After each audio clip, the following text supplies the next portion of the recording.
Aujourd'hui, nous allons découvrir quelque chose de véritablement profond, l'art de faire en sorte que quelqu'un pense à vous sans cesse.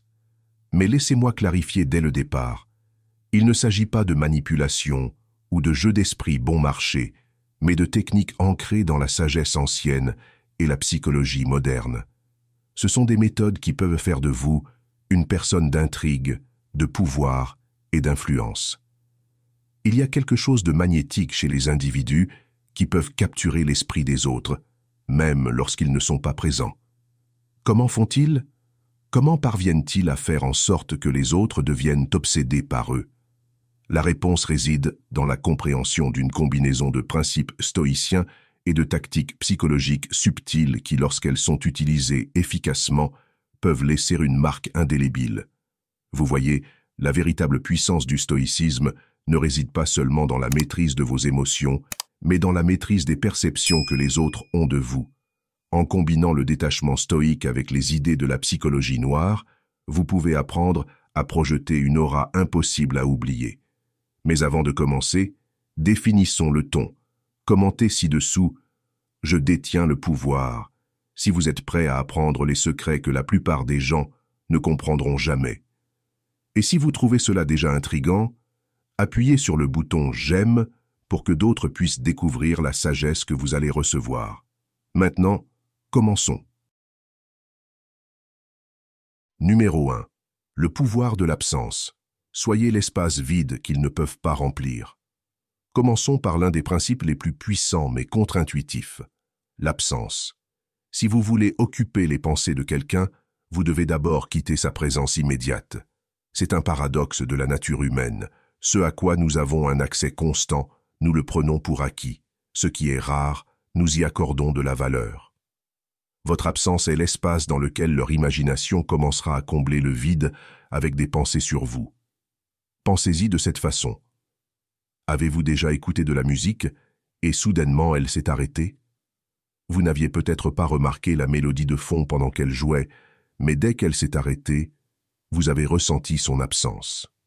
C'est pareil avec les gens. Lorsque vous vous éloignez, même légèrement, vous créez un espace pour qu'ils se demandent pourquoi vous n'êtes pas là ou ce que vous faites. Ce simple acte vous fait ressortir de tous les autres qui cherchent constamment à attirer leur attention. Voici le cadre psychologique derrière cela. Il s'appelle le principe de rareté.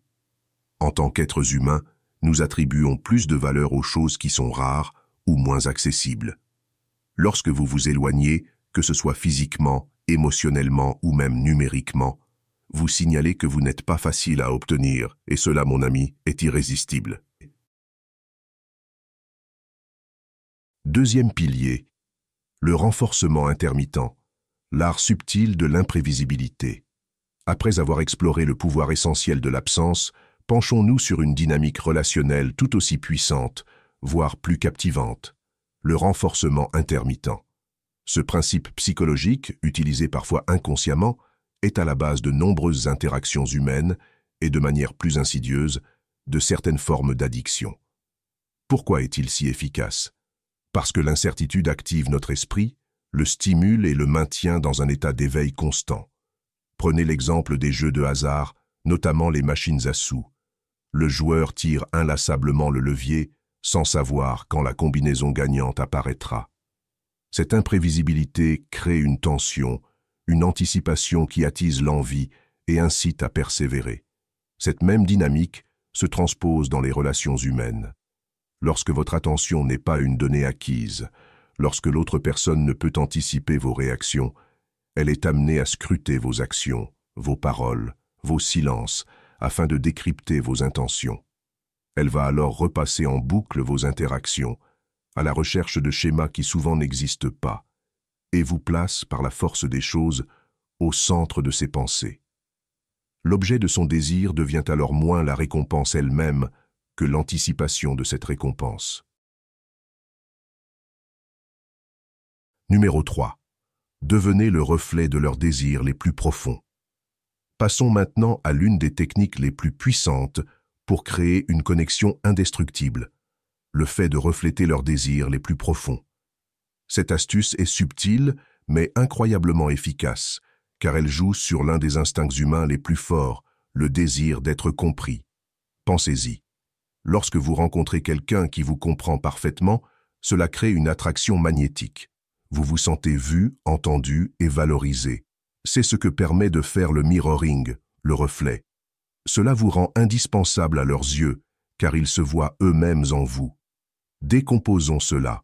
Le mirroring commence par l'observation. Prêtez attention à la façon dont ils parlent, à leur langage corporel, aux mots qu'ils utilisent. Remarquez leurs passions, leurs peurs et leurs objectifs. Quand vous êtes vraiment présent et à l'écoute, vous commencerez à voir des schémas dans leur personnalité et ce qu'ils valorisent le plus. Voici l'astuce. Alignez-vous subtilement avec ces schémas. Si quelqu'un est passionné par quelque chose, montrez un véritable intérêt pour cela. S'ils ont une manière particulière de s'exprimer, imitez-la subtilement, pas de manière forcée ou artificielle, mais juste assez pour qu'ils sentent une harmonie avec vous. Les gens sont naturellement attirés par ceux qui reflètent leur identité. Numéro 4. Exploiter la peur de la perte. Maintenant, nous abordons l'une des forces les plus primales et puissantes de la psychologie humaine, la peur de la perte. Les gens sont naturellement plus motivés à éviter de perdre quelque chose qu'ils valorisent que de gagner quelque chose de nouveau. Ce principe, connu sous le nom d'aversion à la perte, est profondément ancré dans la psyché humaine, et lorsque vous apprenez à l'utiliser judicieusement, vous pouvez créer une présence indéniable dans l'esprit de quelqu'un. Pensez-y. Quand avez-vous apprécié quelque chose profondément, seulement après l'avoir perdu? Peut-être une relation, une opportunité ou même une simple routine. La perte a une manière d'affiner notre conscience de la valeur. Si vous voulez occuper l'esprit de quelqu'un, vous devez lui rappeler subtilement, sans le dire explicitement, que votre présence dans sa vie n'est pas garantie. Décomposons cela en étapes concrètes. Premièrement, montrez votre valeur à travers vos actions. Les gens ont peur de perdre ce qu'ils perçoivent comme rare ou irremplaçable. En démontrant de manière cohérente des qualités qui vous distinguent, que ce soit votre fiabilité, votre humour, votre perspicacité ou votre compassion, vous vous positionnez naturellement comme quelqu'un qui vaut la peine d'être conservé. Deuxièmement, créez des moments de micro-absence. Cela fait écho à notre discussion précédente sur la puissance de l'absence, mais ici nous l'utilisons spécifiquement pour déclencher une réflexion.